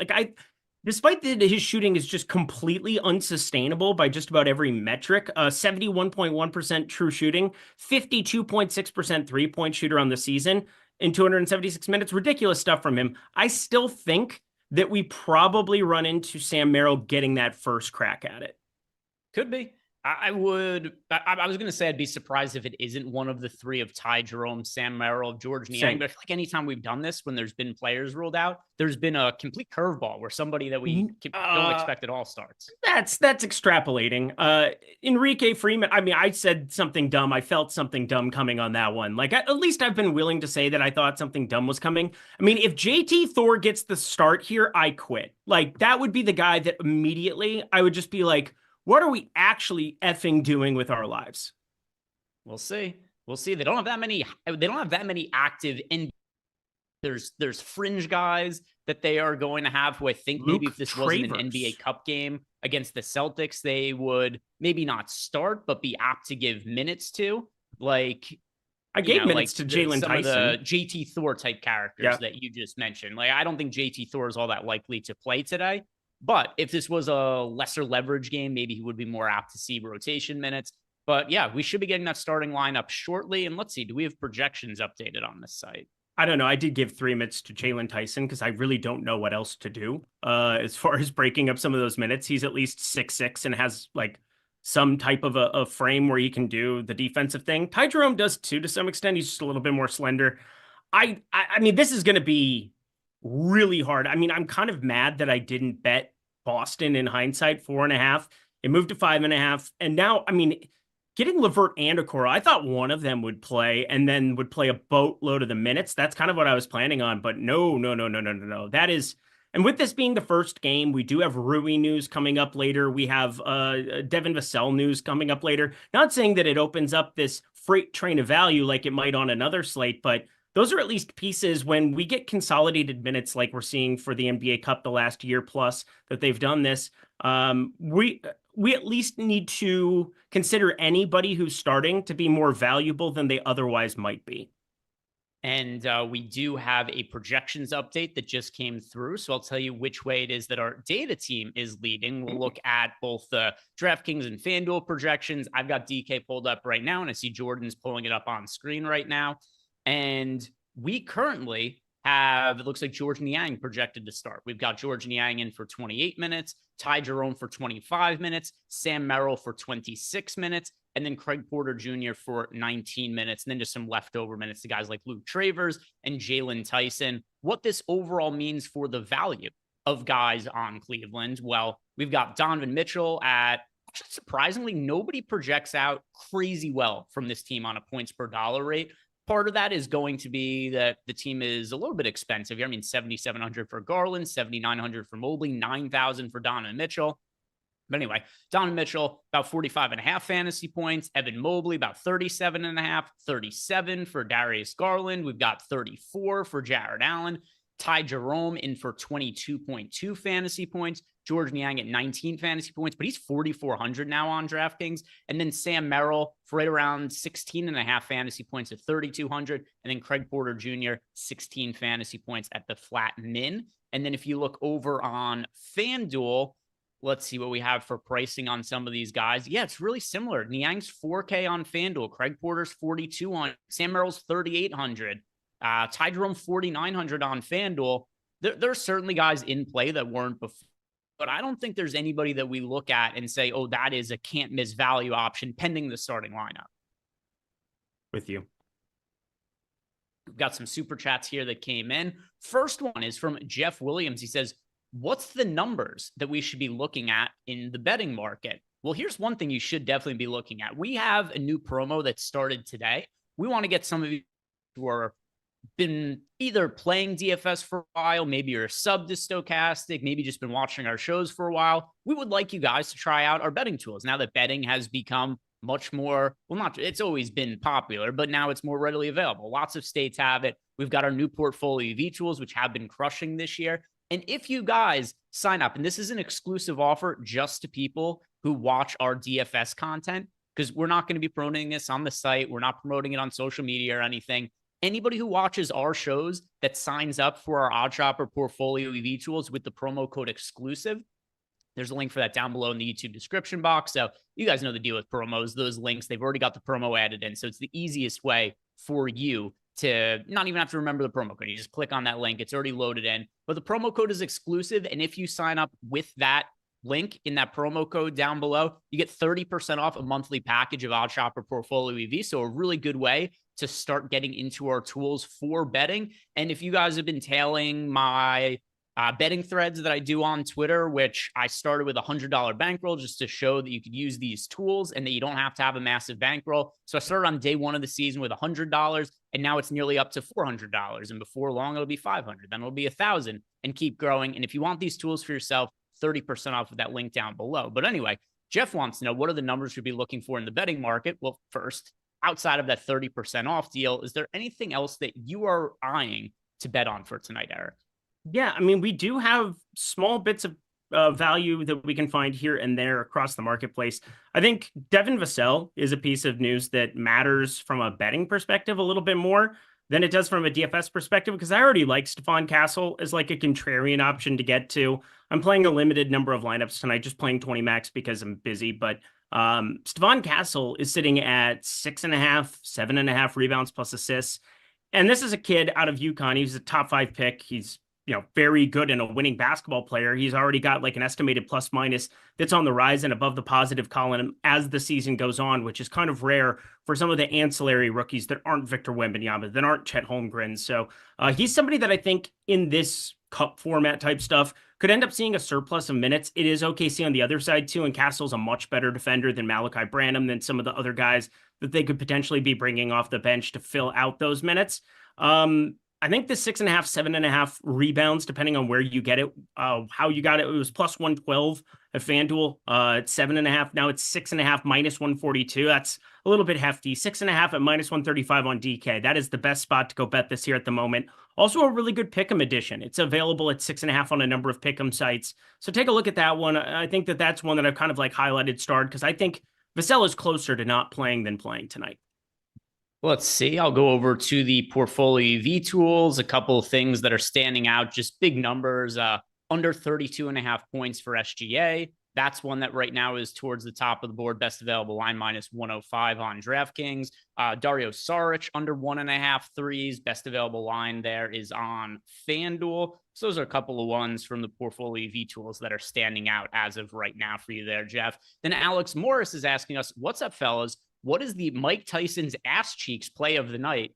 By the way, that was the highlight of my weekend. I don't know if you were watching the fights in detail, Eric. Yes, I did. But when Mike Tyson did that interview and he turns around, he's wearing, I don't even know what to describe what the hell was he was wearing, but it was very unexpected to see Mike Tyson's ass show up on my TV. And it was very, very funny. I was crying laughing from that. So I don't know. Is Mike Tyson's ass cheek, is this supposed to be a good play or a bad play? Because I thoroughly enjoyed Mike Tyson's ass cheeks. Well, there's a thing. It's nice. I don't know. He said I'm the Mike Tyson ass cheek play of the day, and that was my Mike Tyson. Guys, let's see. Here's the thing: is I have a biting fixation. When he said that, I lost my mind. You do a lot of very good impressions, Eric. This is not one of them. Yeah, no, it's not good. Not at all. Not at all. Not at all. Let's see. So, Mike, who's the funniest player you could roster that would break the slate tonight? Let's see. I'm taking a look. It's in our book, Reading Rainbow. There it was. You know that he doesn't have he has a lisp. Mental disability. No, I was doing a lisp. It's just a lisp. Let's see. How do I want to answer this one? Who is somebody who would just be hilarious to break the slate? Let's see. Rerun Sims. Looking through some of my top lineups. Oh, you know who would fucking suck is like D'Angelo Russell. I know who it is. D'Angelo Russell would ruin my life. I mean, I hate him and he's like 1% owned, but like D'Angelo Russell would piss me off because he just shouldn't be on an NBA team anymore. He sucks. Ben Simmons. Because Ben Simmons, I think, is a viable option for today. And we've seen Ben Simmons have some big fantasy outings on other days, but I think that Ben Simmons, somebody who could certainly end up being terrible today, but there's an upside. We've seen, there was one slate, not all that long. I mean, there's been multiple slates this year where all of a sudden you look at Ben Simmons' stat lines, like, hey, look, he's got 8 points, 8 rebounds, and 10 assists or something like that. And back in the day, that would be, whatever for Ben Simmons, but he's routinely been cheap this season with still a ceiling and a good matchup against the Charlotte Hornets. So Ben Simmons, there's your Mike Tyson ass cheeks play of the night. I'd just be pissed if he beats Dario Saric at the same tag. Like, that would really piss me off. We've got Jetty wants to know NBA starting 5 best plays by position on DraftKings, and thanks. All right, so starting at point guard, there's not like one point guard option who I think is far superior to all the other ones on the slate. In terms of like who I'm overweight to that isn't all that popular, Drew Holiday's 15% owned, about double the field on him. Dennis Schroeder. Okay, at shooting guard, that is currently for me Jordan Clarkson. Jordan Clarkson. At small forward, that is currently for me Cam Johnson. LeBron James. LeBron's my answer at power forward. Oh, okay. Well, then you cheated. So there's that. May God have mercy on your soul. Power forward, Trey Murphy. And then at center, Dario Saric, who started in place of Jokic the other game and honestly had a pretty good fantasy outing. The only thing that limited him was he got into like super, super early foul trouble. If it was not for that, Saric was going to end up breaking that slate the other day. I like Saric at a cheap price tag. I won't have a lineup without him, probably. All right. Then we got 10 YouTube memberships gifted out by Chris Williams. As always, Chris, thank you very much for supporting the channel. For everybody else, easiest way to support the channel, like the video, subscribe to the YouTube channel, or go ahead and sign up for one of the packages at Stokastic. Any of those things really does help us out. Simplest way, like I said, just like the video, subscribe to the channel. It is free and only costs, 2-3 seconds of your time. So do that if you haven't already. Then Eric Goodwin wants to know, best 5,100 play or below for DK utility. Okay, so it could be, it's utility, so it could be any position, $5,100 or below. My answer is going to be Dario Saric, with the caveat being there's have Dario Saric in your lineups. So Dario Saric, but if you've already got Saric, I'm actually going to say Ben Simmons as an alternative. Yeah, I mean, Ben Simmons would be. I mean, if you're just looking projection, relative, I mean, we have him project a little bit better. I think if you're looking tournament play and you're like last guy in and you're trying to roll the dice on something, I think Klay Thompson is an awesome ad. You just hope Luka sits, and then this whole slate is different anyway. But he participated in shoot around. I think we all expect Luka to play. Even still, Klay Thompson, somebody can go out and get eternally hot, and we've seen the thing before. 5,100 utility, not ideal, but yeah, I think Klay Thompson playable. I also think Klay Thompson is playable. With that said, just not really a DFS related here, but he has been absolutely miserable from a real life perspective. That contract looks abysmal so far. Well, it always was going to. I mean, Golden State couldn't wait for somebody to just take the bait on it. And you know what? If there was one team that could probably eat it and be fine, they found kind of gold in a rotational piece in PJ Washington, where PJ Washington, I don't think people realize how good of a defender he was last year, this year, and then since he's been on this Dallas team. It is kind of a group effort when you have a guy like Derek Lively, who's a great defensive young piece as well. But I mean, we've seen Kyrie be decent enough defensively here. We've seen Luka be really good defensively. PJ Washington. I think if you were going to take a shot on Klay Thompson, just finding something, this was the team to do it, because they already have all the defensive pieces. And if he's not knocking down shots, you go to Quentin Grimes in the playoffs. Like, you're just fine.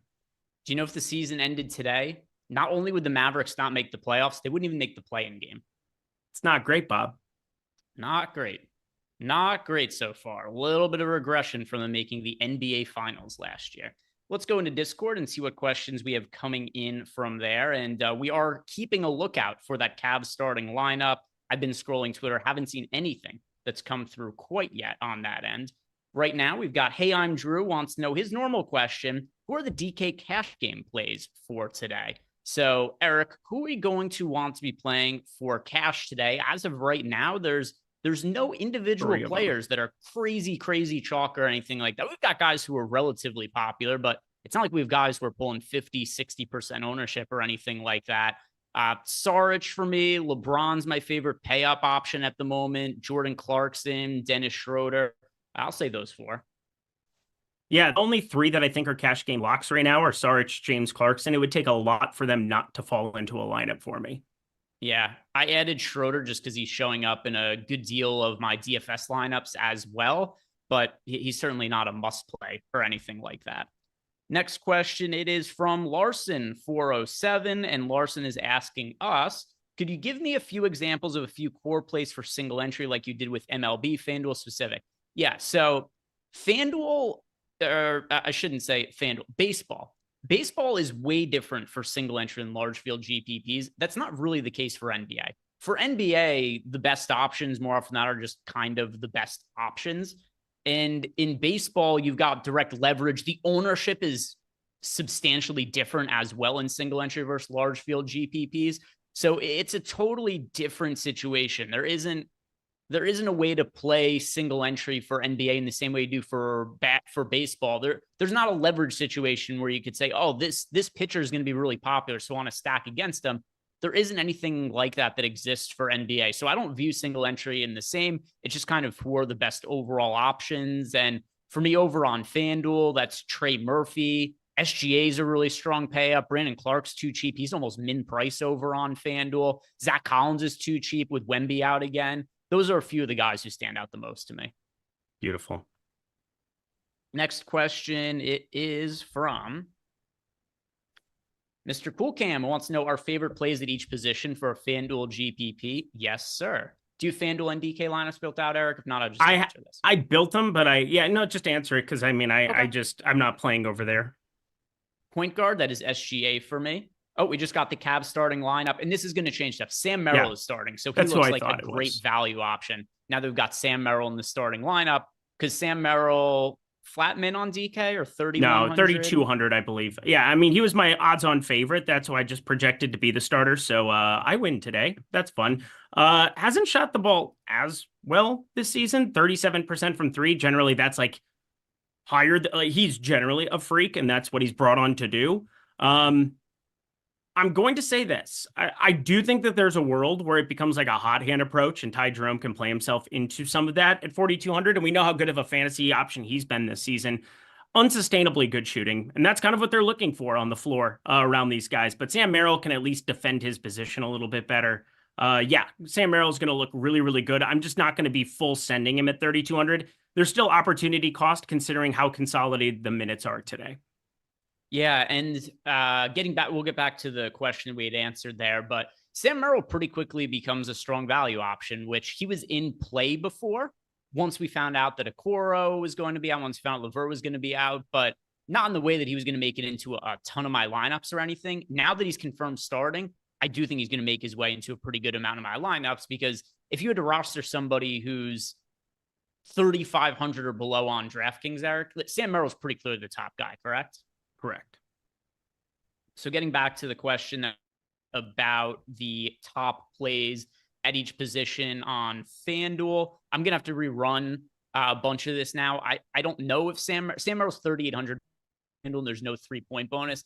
I'm going to assume he shows up in a good amount of my FanDuel lineups, but I don't think I'm going to have more of him than, say, Trey Murphy, who's only $5,400 on FanDuel. And I think that playing time restriction is slowly going to start to come off. So I'm still going to go with Trey Murphy at shooting guard, small forward, LeBron, power forward, Brandon Clark, and then center Zach Collins for favorite overall FanDuel options. And the next question is from The Process. The Process wants to know thoughts on Jay Huff for GPPs. I don't think he's going to make his way into lineups for me. We only have him projected to play 12 minutes. I know Zach Edey's out and he's going to be out for an extended period of time, but that doesn't all of a sudden mean to me that Jay Huff is going to play massive minutes. He seems to be a pretty good role player and also somebody who is a good fantasy producer when he's on the court. But when we have him projected for 12 minutes, it's just going to be hard for me to get there. I mean, I kind of gush about Jay Huff on this show because I just kind of like the wonky 7'1" YMCA looking dude who's out there knocking down threes. And that's kind of what Jay Huff is out there to do. 61% true shooting, 63.5% in the lane too. I mean, pretty decent stuff. Really good block rate. I think if it were a different slate, we could talk about Jay Huff, but again, the minutes, the opportunity cost of the position with Dario Saric at 4,700, some of the upside guys like Anthony Davis that we want to make way for. Jalen Williams, again, just absurd, but it is what it is. He's playing center, so DraftKings has him listed at center. Jared Allen in a spot where they're going to need to find some different ways. I mean, I'd say his minutes could be the one in Cleveland that's in flux, depending on how Boston's shooting threes. But I look at Jay Huff as a fun NBA piece and somebody will play eventually, but Brandon Clark got north of 20 minutes for the first time last game out. So it's really bad timing that, hey, Edey goes out, but now you can kind of play Brandon Clark more too. It's kind of a bummer for Jay Huff. Yeah. Not going to be in my lineups for today. And once again, I'll just pull up what we have his projection at. So he's $3,300 on DraftKings. So clearly cheap. If he was to somehow walk into 20 minutes, if there's an injury or foul trouble, then yeah, there's an upside there for him. But at 12 minutes, we have him projected for 13.32 fantasy points at $3,300. I'd rather be playing Sam Merrill personally if I'm going to go that cheap. Trey Mann listed available to play. So that is somebody who is on the injury report that we now have no longer to worry about for today. So let's see. What is the roundup of injuries we're still waiting on? Devin Vassell, Rui Hachimura, the main two. Sorry, what was that? Oh, I was just trying to be helpful. I mean, we assumed that Luke is going to play because he went through shoot around, but yeah, Luke is the biggest that exists. Duh, not really remotely close. You have Marcus Smart that we're waiting on. Trey Mann, we just got that news. Rui Hachimura, Devin Vassell. Those are basically the only Q tags left. Yeah, those are the big ones. And then even as far as Luka goes, I consider him more questionable-ish than questionable. If there's a designation between probable and questionable, that's where I put Luke on right now. I'd say I can't say 100% certainty plays, but probably 90%. I think Luke is going to be in tonight. Same. Let's see. So we've got all the questions out of the way, Eric, and we've also got some injury news. The dust has settled there. So let's do the nuke of the night, and then we could address any final questions or anything else that comes in the final stretch here. So Jordan, play the animation. Let's do the nuke of the night.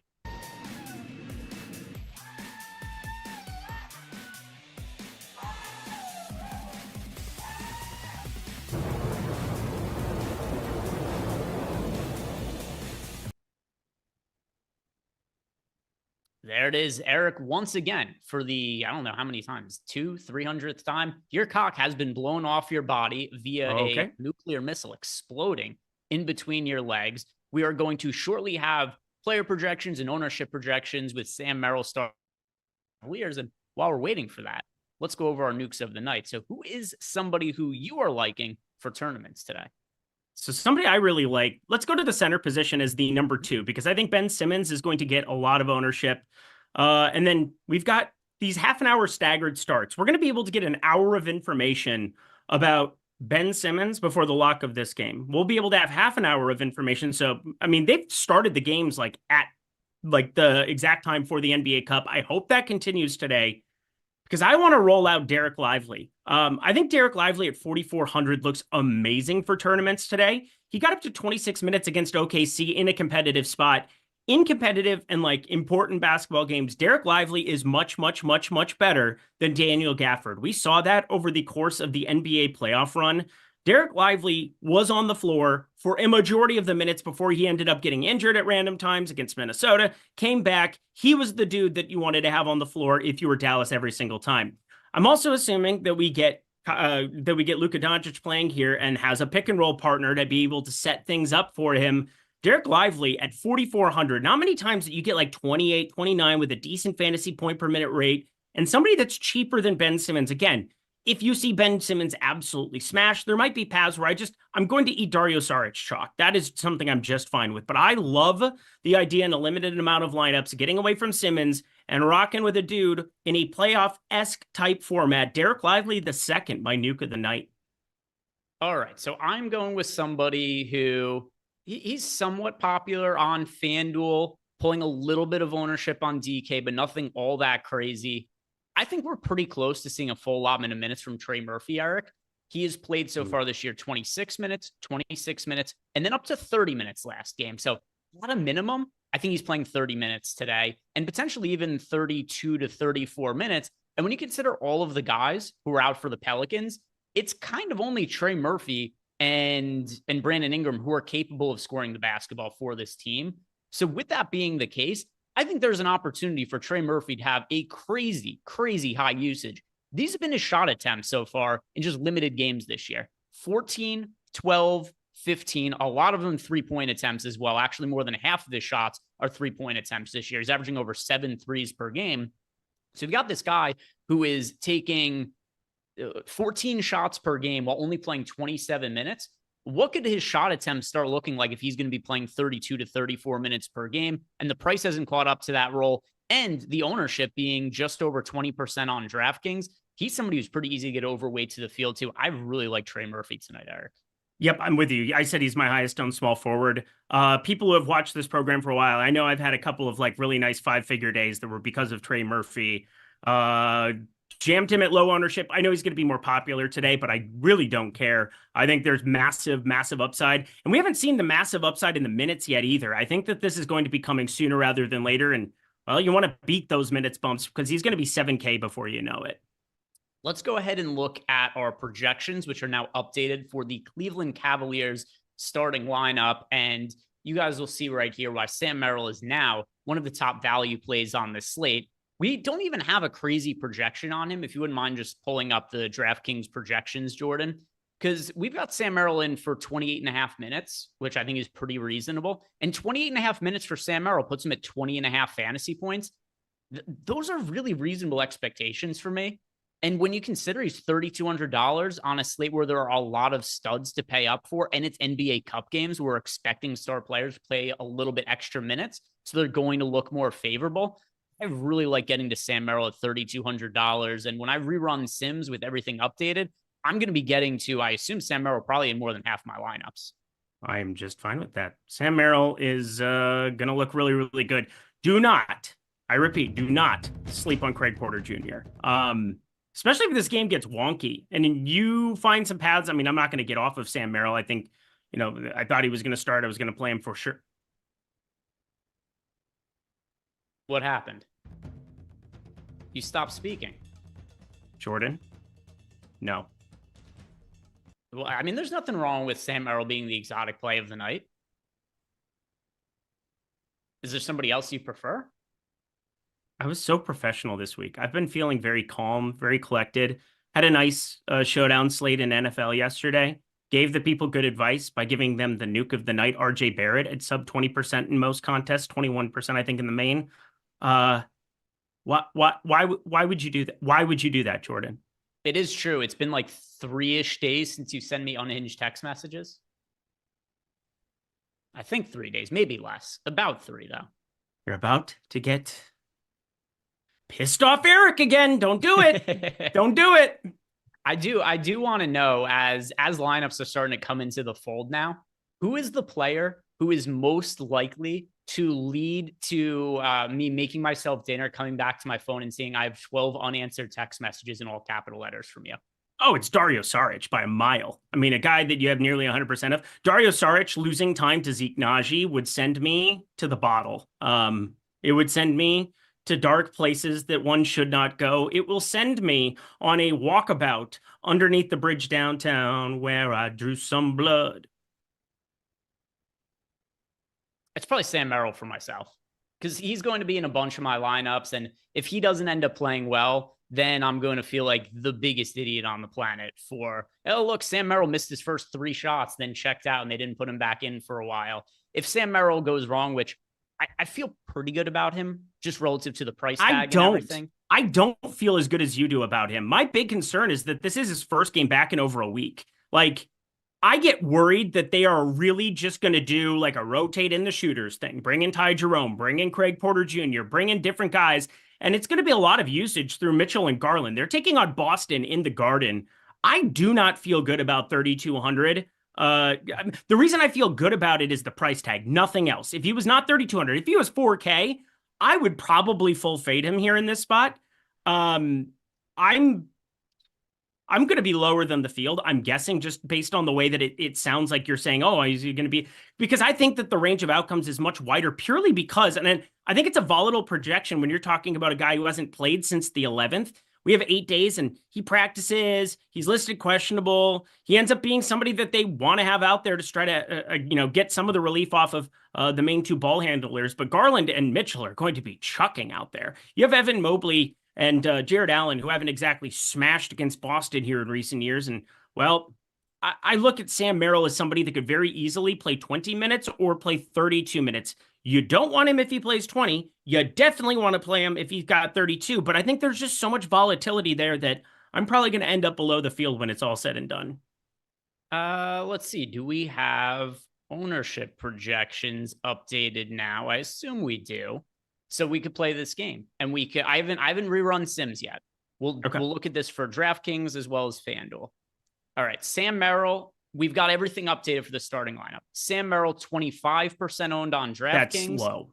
Sam Merrill, 14% owned on FanDuel. I'm going to be overweight to those numbers. Yeah, I would be overweight to 25. I think he's going to be 50%, and I'm going to get like 35 or 40%. That's maybe where it ends up. And then here's the thing, is that I think playing, I'm playing some small field stuff and everything else. I got to really look long and hard on whether I really, really want to do this. I mean, we've had this Sam Merrill conversation so many times before. The guy is out there to do one thing and one thing only. This season, he has 67 shot attempts. Do you know how many of them come from the 3-point land? Probably just about all of them. Yeah, 60 of 67 shots that he's taken from the field this season have been from 3. There were a couple of weeks ago that we brought this up on a show where it's like, shit, Sam Merrill shot only 3s. He had like 1 2-point attempt. Got fouled on a layup or something, and he has all of 6 free throws on the season. I mean, he is out there just combing the desert around the perimeter. Shout out Spaceballs for the people, but I don't feel as good about it. I'm worried that he ends up getting really, really popular in like the $15 and the $4. We do have a little bit of news coming down the pipeline. Like, this is one of those slates that, if I do fade it, I'm hoping something wonky happens. We get a weird starting lineup from Dallas where, Luka ends up out of the middle of nowhere. I think that's very unlikely, but maybe we get something different from the Lakers for once, or I'm looking for value that isn't necessarily in the 3K range, but more the 4K range, like Stephon Castle, Dalton Connect. Like, I think these are the kind of guys that I might end up landing on in single entry and 3 max, and I might bypass Sam Merrill early. Got some questions in Discord. This next one is from we answered that one. This one's from Maddie T. Maddie wants to know, who is our favorite DK utility for 4,700 or under, but it cannot be Sam Merrill or Dario Saric.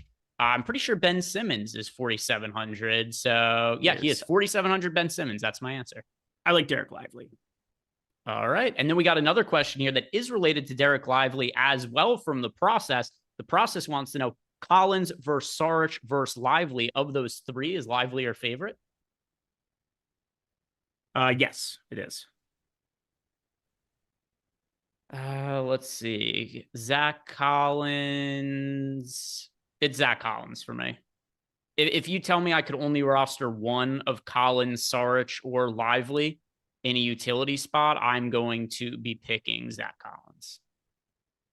There's also a salary component here. Collins is quite a bit more expensive than those other 2 guys. So it's also, what are you doing with the leftover salary in that situation? Yeah, that's true. Yeah, I didn't hear that part of it. I was answering somebody who said, run to Dalton chasing that last game stats, LMA out. No, I'm trying to hope that Rui Hachimura is out and then Dalton Connect plays 30 plus minutes, because that would be something I would embrace a lot more than Sam Merrill, where again, the range of outcomes on minutes is wide. If he had played like yesterday and we had an idea of where the minutes were at, or, 2 days ago, that'd be one thing. But I just don't know if he can play 30 minutes or 28 minutes. Like, I think it's very volatile. And against Boston, it becomes even more volatile because this is the best team they've played all year. And we got another question here. This one is from Cream. Cream wants to know, what do we think of OKC Jalen Williams? It's funny that he clarified OKC Jalen Williams, and there's multiple Jalen Williamses on OKC, but clearly not only anymore. one that matters at all for today. Exactly. So let me see when I rerun everything here. Jalen Williams has absolutely had some slate-breaking games so far this season. I just had a Sims run finished.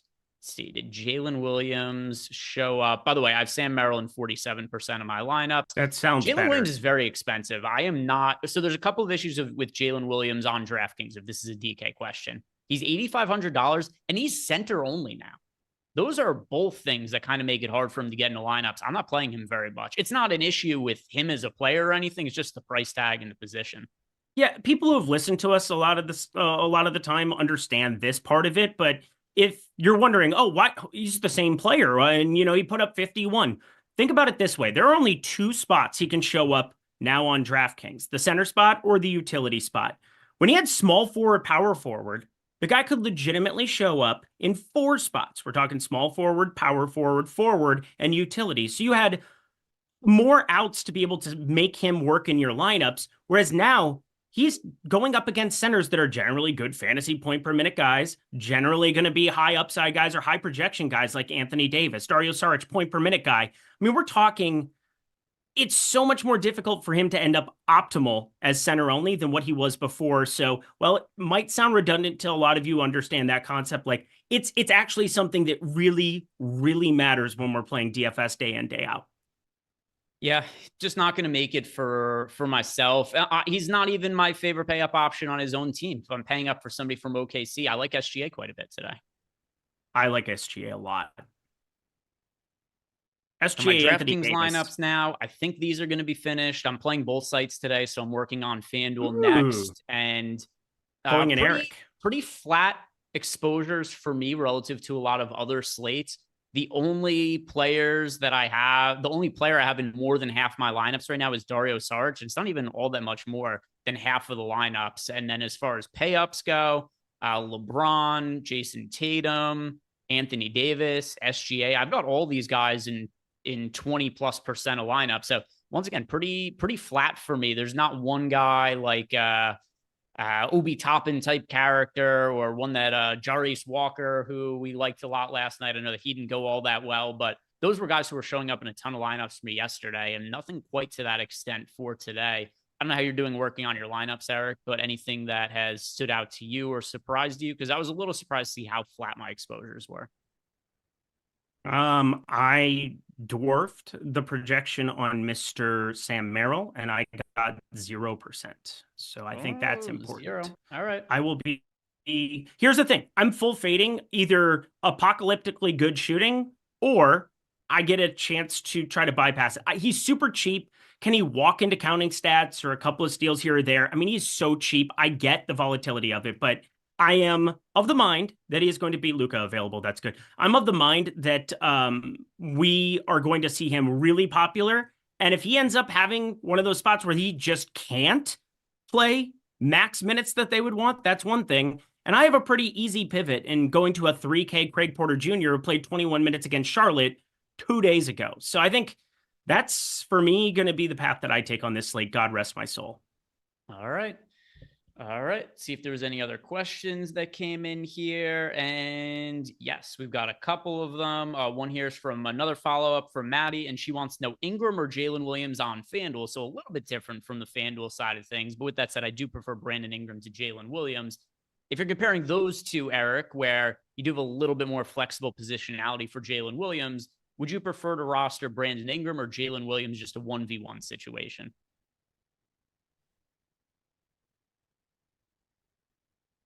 I don't know. All right. It is Brandon Ingram for myself.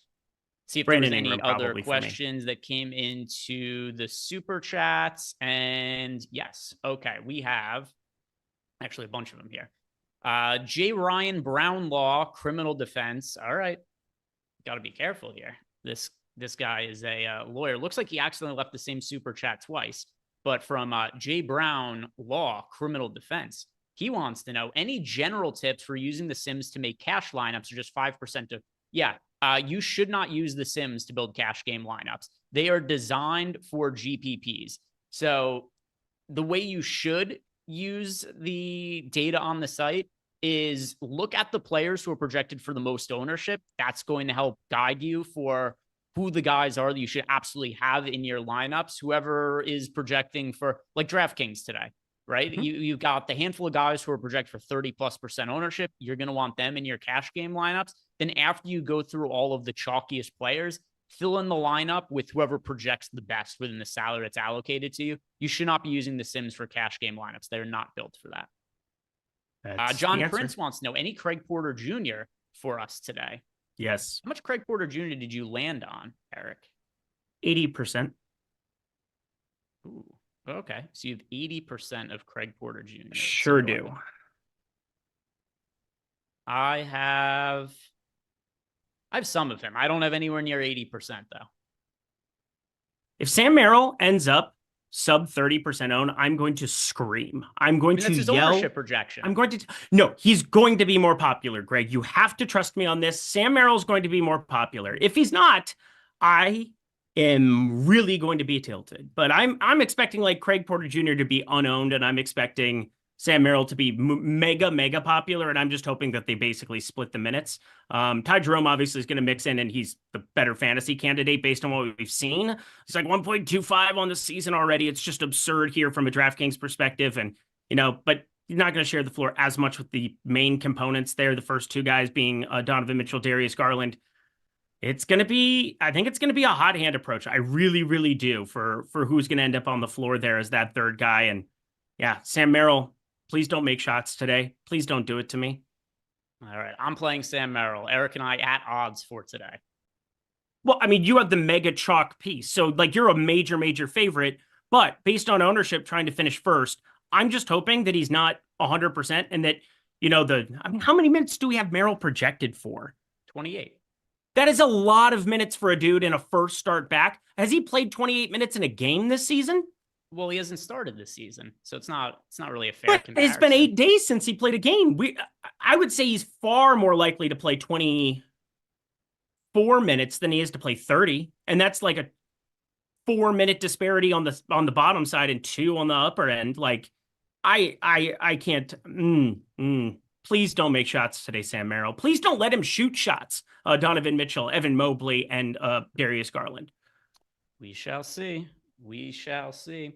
Other questions that are coming to us, a couple of Discord questions, some more super chats too. Chris Williams says, what the hell is my problem? Nearly put a hex on the whole damn thing. So yeah, Chris didn't leave his super chat asking everybody to hit the like button, which it's okay, Chris. We forgive you. You don't have to be panicked because you didn't leave the super chat there. But yeah, Chris, as always, appreciate the support that you give us. And then also right after this show ends, which is approaching quickly, only 8 minutes left, I'm going to be over in playback with Josh, and we're still waiting on some injury news that could be really important for today. So keep an eye out for that. And Chris will be one of the people hanging out with us in playback because he's always in there in playback with us.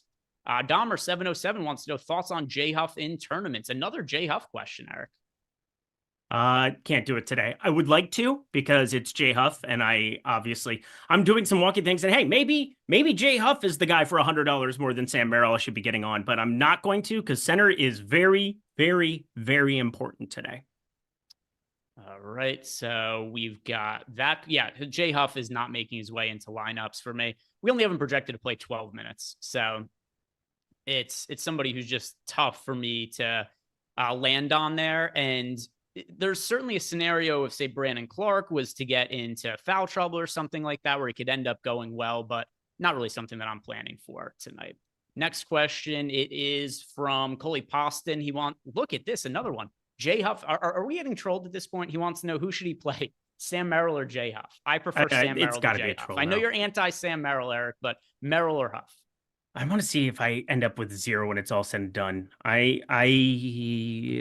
much do I have?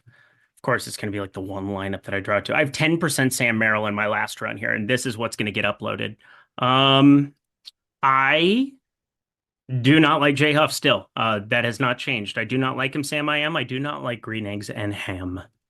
All right, I'm going to go into Discord where I assume there's like 4 more J Huff questions waiting for us. Now, also at this point, here's how this changes, Eric. This is for sure true for both of us now.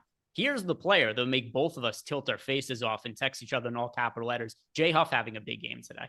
Oh yeah, no, J Huff would make me also run to the bottle. I probably will run to the bottle anyway because Sam Merrill's going to go 8 for 9 from 3 today and just say, "Das, you like this dick?" He's going to do it in German just because I don't know. I don't think Sam Merrill's German, but he's just, I don't know. That's kind of the way that I imagined it in my head. He's just exotic. Yeah. Let's see what we have next. We've got a question in Discord. This is from Stokes, who wants to know, who is our favorite pay-up option on DK? If you could only pay up for one player in tonight's contest, who would be your guy? The right answer is LeBron James, I think.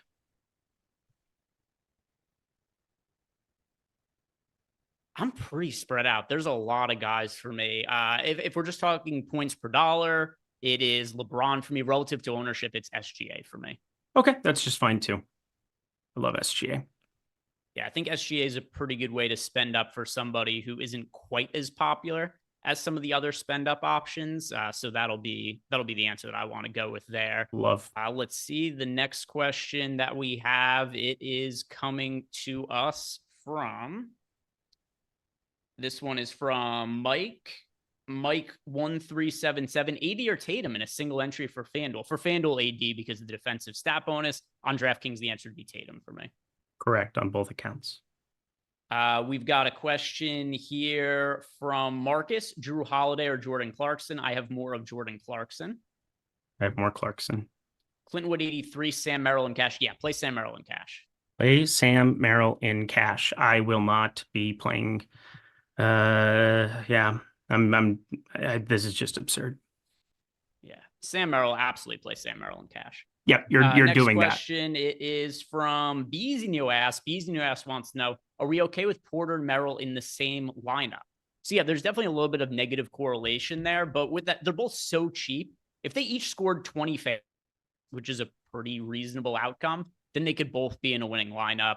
It wouldn't be my preference to build a bunch of lineups with them together, but they're cheap enough that it's not too much of an issue. Correct. Sotex wants to know, can you get a preview of what you might tell Eric when he starts sending you tilt texts on Sam Merrill today? No. It'll be a spur of the moment thing. I don't pre-plan my trolling of Eric. GQ1 NYC, Collins or Cam Thomas for DraftKings. I prefer. I've got one more sim running, but yeah, Collins for me off the top of my head. Sure.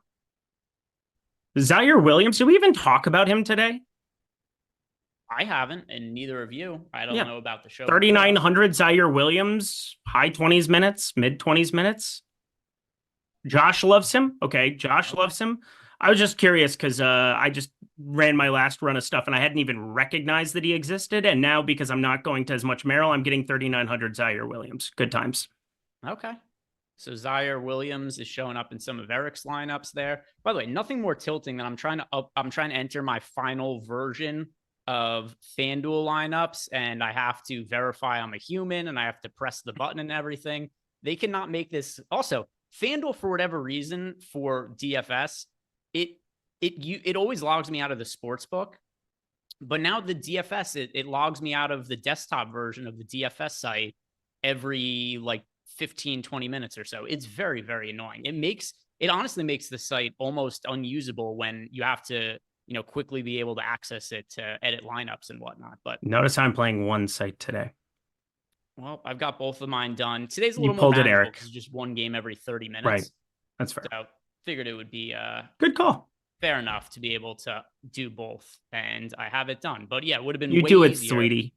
Would have been way, way easier if I didn't have to authenticate that I was a human being to FanDuel just so I'm trying to update my lineups.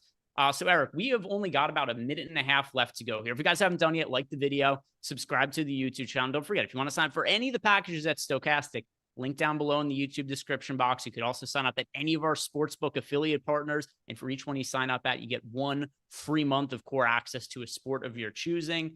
But Eric, any final things you've noticed in your lineup that maybe you weren't expecting?